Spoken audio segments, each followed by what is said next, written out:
côté peut-être un peu paranoïaque, extravagant autour de ces restrictions, autour de cette létalité qui est de moins en moins grande tout de même. Nathan Devers. Je suis parfaitement d'accord avec vous. Il me semble qu'il faut être très alarmiste sur la situation, pas tellement sur le plan sanitaire, mais sur le plan politique. On a ici actuellement une destruction de toutes les valeurs fondatrices de la République française, de la liberté, du pacte d'égalité. On a un pass sanitaire qui est une mesure qui va créer de la discrimination entre les citoyens. De l'aveu même d'Emmanuel Macron qui le disait en décembre 2020, il disait « le pass sanitaire, nous ne le ferons pas parce que ça créerait de la différenciation et de la discrimination, un modèle néolibéral où on a des devoirs, on a des droits en fonction de ce qu'on a, de la place, de nos options idéologiques, est-ce qu'on veut se vacciner ou pas, etc. On aura de plus ou moins de droits et plus ou moins de devoirs. Ça crée deux catégories de Français, des catégories de Français qui sont quasiment considérés comme des intouchables ou comme des Français qui sont privés de droits, qui n'ont pas le droit d'aller au restaurant, et ça crée surtout une société de contrôle généralisé qui est absolument effrayante.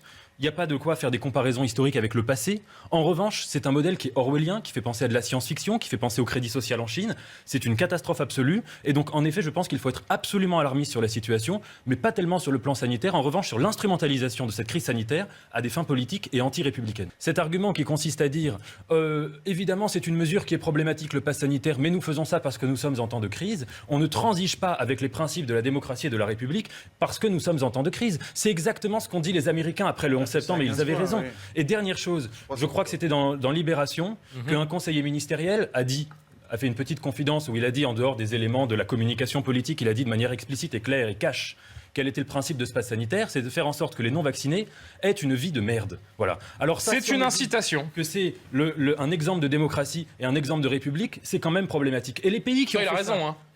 Ah bah c'est peut-être. Je ne veux pas reprendre le terme parce que c'est un petit peu grossier, mais en effet, ceux qui ne sont pas vaccinés auront une vie un peu monotone, on va dire. Il avait raison de dire ça, c'est-à-dire qu'au moins, il n'était pas dans le cynisme ou dans l'hypocrisie de dire non, c'est une mesure formidable, etc. Emmanuel Macron le disait lui-même. Non, mais c'est une mesure qui va permettre de sortir de la situation et qui est respectueuse des valeurs de la République. Ce qui est nécessaire n'est pas toujours agréable.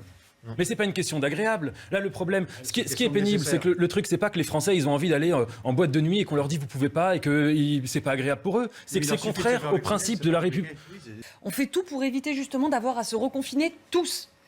Et là, vous faites le chantre finalement de quelques-uns qui ne voudraient pas se faire vacciner. Et je peux comprendre les inquiétudes de certains Français par rapport au vaccin.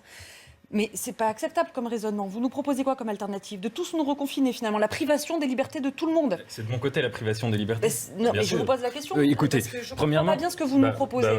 Donc c'est soit finalement vous nous proposez que ce virus circule, qu'on ne fasse rien et qu'on tue avec ce virus, puisque ce virus tue encore plus fortement, soit qu'on se reconfine tous. Écoutez, alors il ne tue pas plus fortement, si je peux me permettre. Il contamine plus, mais il ne tue pas. Il a les mêmes effets que les souches précédentes.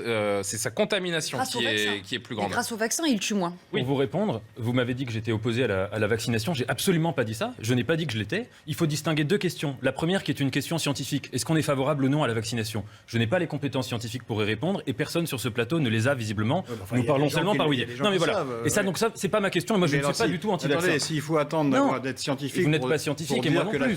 Non, je dis juste que ce n'est pas ma question. Moi, je ne suis pas anti-vaccin. Je ne suis pas anti-vaccin et je ne me permettrai pas d'avoir l'hubris de me prendre pour un scientifique, ce que je ne suis pas. En revanche, en tant que citoyen, ce que nous sommes tous, je suis opposé au pass sanitaire. Vous me parlez de restriction des libertés avec ce chantage qui est toujours le même. C'est soit le pass sanitaire, soit le reconfinement. En l'occurrence, c'est pas moi qui ai confiné les Français, c'est vous. En l'occurrence, il y a des pays comme l'Australie, il y a des pays comme Israël, le nord d'Israël, Binyamina, où il y a eu le même vaccination quasiment obligatoire, en tout cas des très forts taux de vaccination. Ça n'a pas empêché de reconfiner des villes. L'histoire de ce coronavirus, c'est l'histoire de la perte des libertés en pente glissante. Ça fait 1 an et demi que jour après jour, on enlève des libertés aux Français avec le même chantage permanent qui est il y a un nouveau variant, il y a une nouvelle crise, etc. On a rendu beaucoup de libertés parce que on aussi d'une certaine manière. Juste une chose. Concluez, s'il vous plaît. Est-ce que vous savez ce que veut dire le mot crise en grec? Crise, ça vient de krinein, ça veut dire trancher. C'est quand on prend une décision sur un moment précis et unique, un instant. Une crise, ça ne dure pas 1 an et demi. C'est contradictoire dans les termes. Donc ce vocabulaire de la crise, c'est un chantage permanent, un pistolet sur la tempe, d'invoquer la crise depuis 1 an et demi. C'est une guerre que nous menons contre ce virus. Non, c'est pas une guerre. Et une guerre, ça peut durer plusieurs années. C'est une guerre. On mène une guerre contre une armée. On ne mène pas une guerre contre un virus. C'est indécent de dire ça pour les vraies guerres qui existent. C'est absolument indécent. C'est une erreur historique. C'est une guerre que nous menons contre un virus. C'est extrêmement grave de dire ça. C'est absolument délirant. On ne mène pas une guerre contre un virus. Ça n'a aucun sens. C'est le nihilisme total que de dire ça. C'est sidérant. C'est sidérant.